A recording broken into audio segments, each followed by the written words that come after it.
begitu nyampe di Malaysia itu ternyata paspor, handphone, apa segala macam di tangan nama agent.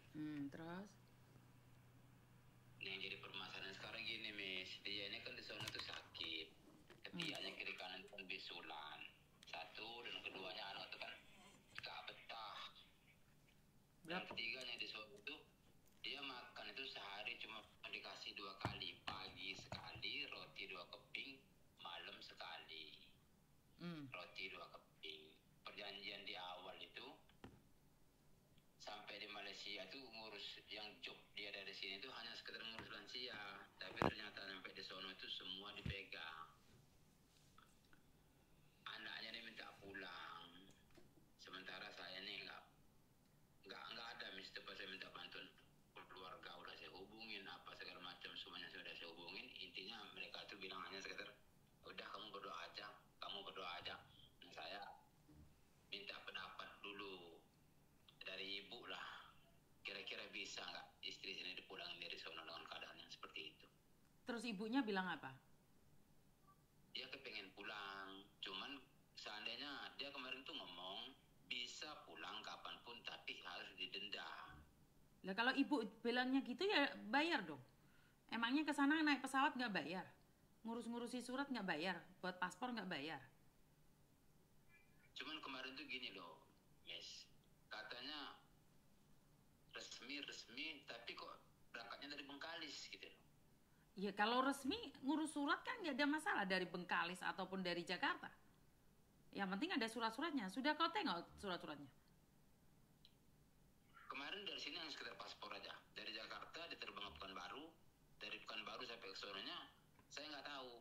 Nah, berarti kan yang tahu istrimu. Tanya kau sama istrimu proses apa aja yang dia lakukan. Tapi kemarin saya tanyain, hanya sekedar nyampe di Bengkalis itu langsung dibawa ke pelabuhan, beli tiket masuk Malaysia. Sebatas itu aja. Begitu nyampe di Malaysia handphone udah nggak bisa dihubungin. Lah iya, kan dia kerja kan, bukan mau main HP pula. Dia nyampe sana kan harus kerja, kan nggak boleh main HP. Di luar negeri kan kerja memang tidak enak, walaupun jaga satu orang tua, ya yang nyuci baju kan dia. Masa majikan suruh cuci baju sendiri ngepel? Jadi jangan dikira bahwa kerja di luar negeri itu jaga orang tua saja. Gak perlu nyapu, gak perlu ngepel, gak perlu cuci belanja, gak perlu itu yang salah. Orang-orang Indonesia itu mikirnya kalau jaga orang tua saja. Buang tai ayam, tai anjing pun kita yang buang. Kerja di luar negeri memang seperti itu. Kenapa pula gajinya tinggi? Karena kerjanya kan banyak kali. Iya kan? Kalau masalah gaji saya kurang tahu, misalnya nggak mempertanyakan. Ya oke lah, saya akuin kalau mungkin memang tinggi gajinya. Kalau masalah itu saya nggak mempermasalahkan. Cuman saya itu hanya sekedar ingin mencari solusi. Istri saya itu dengan seperti itu kira-kira bisa nggak istilahnya itu dipulangin? Bisa, kan tadi bilang harus ada uang. Jadi harus bayar denda. Kan perusahaan pastinya tidak ingin rugi kan? Bener nggak? Jadi bisa dia pulang kapanpun bisa. Sampai 60 juta ngapain ke luar negeri kalau sampai dendanya sampai 10 juta. Berapa juta dendanya? 35 juta cuman 1 bulan di Malaysia. Iya. Kan rugi.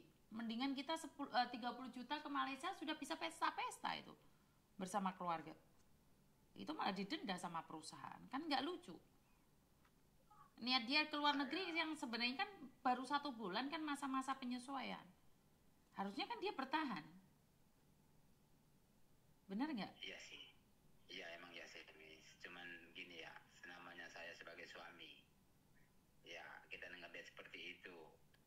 Miris juga. Karena cuman yang jadi pertanyaan saya ini gini loh, Miss. Kemarin itu kok secepat itu proses. Hari ini paspor sore selesai, besok pagi langsung terbang. Nah itulah kenapa kalau proses cari PT yang benar. Kalau sudah berangkat kita nggak bisa ngelakuin apa-apa. Apa yang bisa kita lakukan? Nggak ada yang bisa kita lakukan. Benar nggak? Iya sih. Kalau kamu telepon aku sebelum istrimu berangkat, mungkin aku bisa mencari kebenarannya. Kamu sebelum berangkat telepon saya, mungkin saya bisa cari kebenarannya, PT itu benar atau tidak. Sekarang dia sudah ada di luar negeri, kau cari aku. Apa yang bisa aku bantu? Ya, saya hanya sekedar berharap aja sih, Miss. Lah iya. Selama kan saya sering ngeliat konten apa segala macam. Ya intinya kan apapun yang Miss tangan itu, kalau syukur alhamdulillah gitu kan bisa berbuat sesuai dengan harapan keluarga gitu. Kalaupun memang bisa, kalaupun memang nggak bisa ya. Kalau menurut pendapat saya, selagi istrimu tidak disiksa, kerjalah. Karena memang semua perantau itu sama kayak istrimu. Sama. Itu sama. Semua pekerja migran yang ada di luar negeri itu semuanya sengsara. Tidak ada yang mudah. Tidak ada. Mereka memang kerjanya berat. Maka dari itu, tanya istrimu kalau mau bertahan, ya bertahanlah dulu kau, Dek. Cari uang lah dulu, Dek. Janganlah kau keluar negeri malah nambahin beban keluarga. Benar enggak?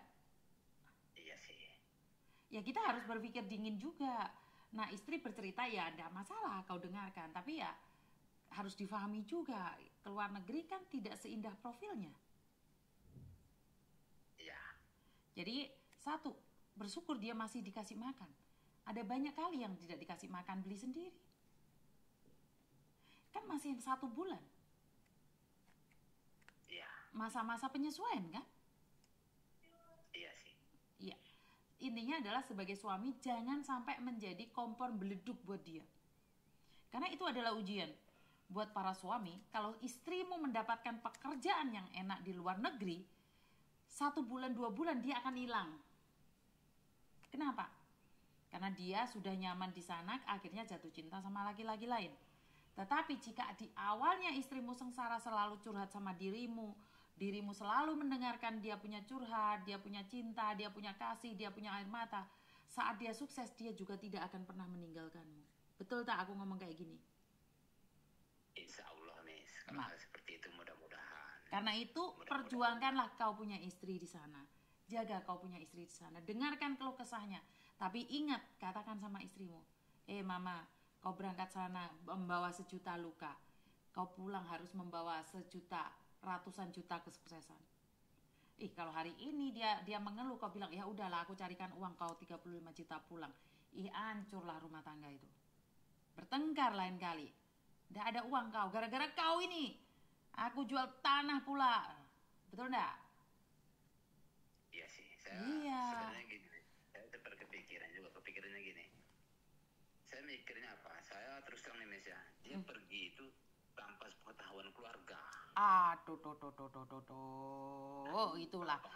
Itulah tak ada restu dari kau. Mamanya nggak ada yang tahu. Jadi hanya sekedar saya sama dia aja. Masalahnya memang ada konflik keluarga dia sama dianya sendiri. Malulah kalau sampai dia pulang gagal. Asli mana kau? Saya asli Palembang, Miss. Palembang punya. Orang Palembang itu kuat-kuat hatinya, apalagi perempuannya. Oh, kalau istri saya bukan orang Palembang, dia asli Bengkalis. Oh, Bengkalis sama aja. Orang-orang kalian itu orang-orang keren, orang-orang hebat, kasihlah dia semangat. Ya, bagaimanapun sudah menikah dengan orang Palembang, dia pasti punya hati yang kuat.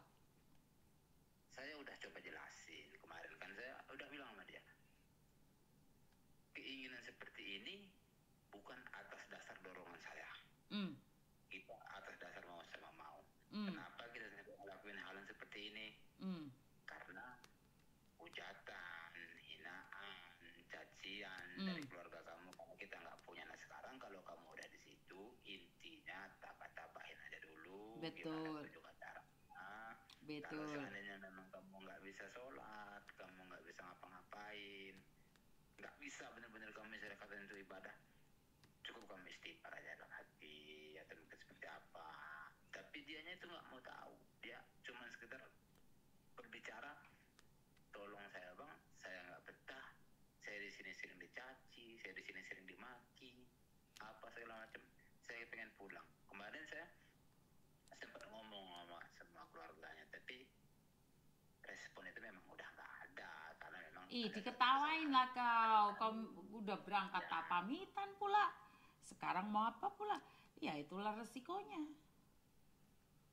Tapi kan kalau di dalam pemikiran saya gitu loh, Miss. Kalau diri saya pribadi ya, saya nggak nyalahin pihak keluarga, saya juga nggak nyalahin dari istri saya. Kalau saya sebagai pribadi, seandainya dari pihak keluarganya dia, anak ini kenapa kok harus sampai ke sono? Awal mulanya cerita seperti apa? Dan saya tahu, saya yakin orang keluarga itu pasti tahu kalau masalah TikTok atau mungkin seperti apa itu saya paham. Saya yakin mereka tuh pasti paham.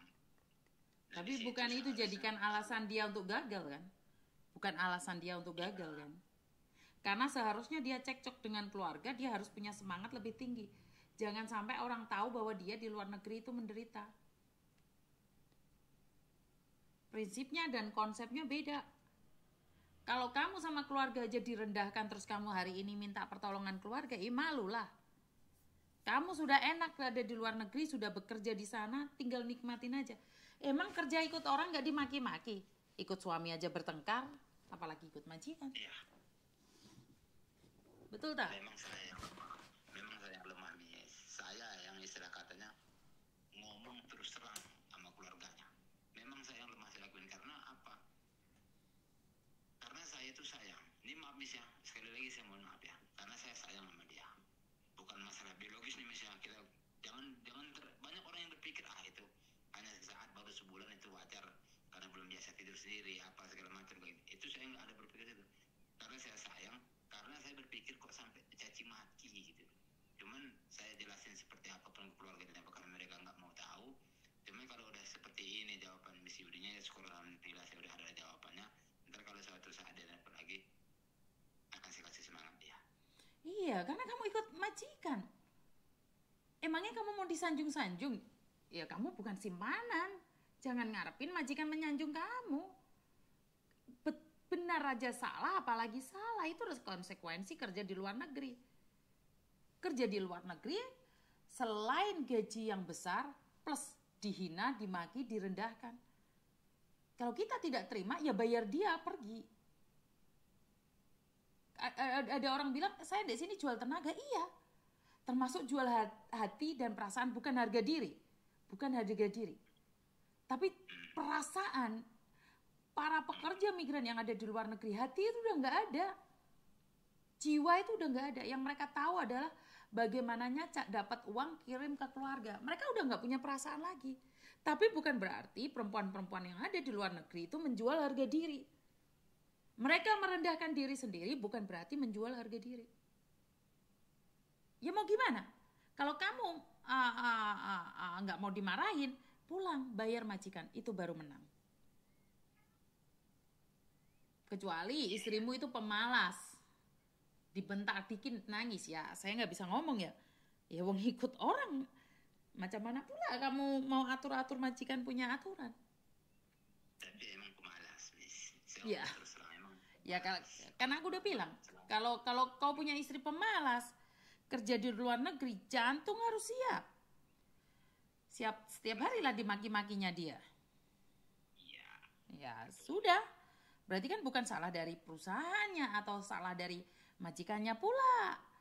Ikut aku di sini, kalau dia tidak cepat, aku pulangkan dia.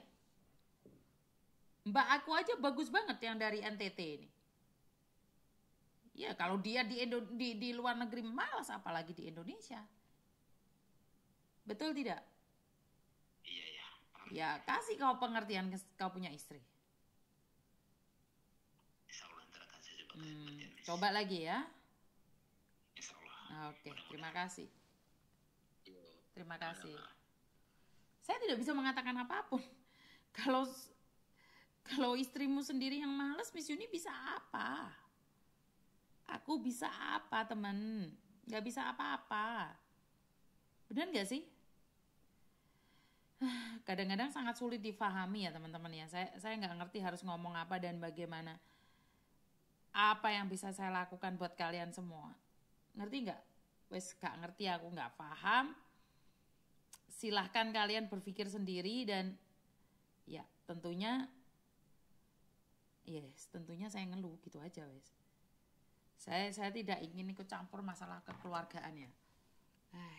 kanan, rek. Iya kan? Ini telepon saya sudah gejret-gejret lagi nih. Kalian tahu kan?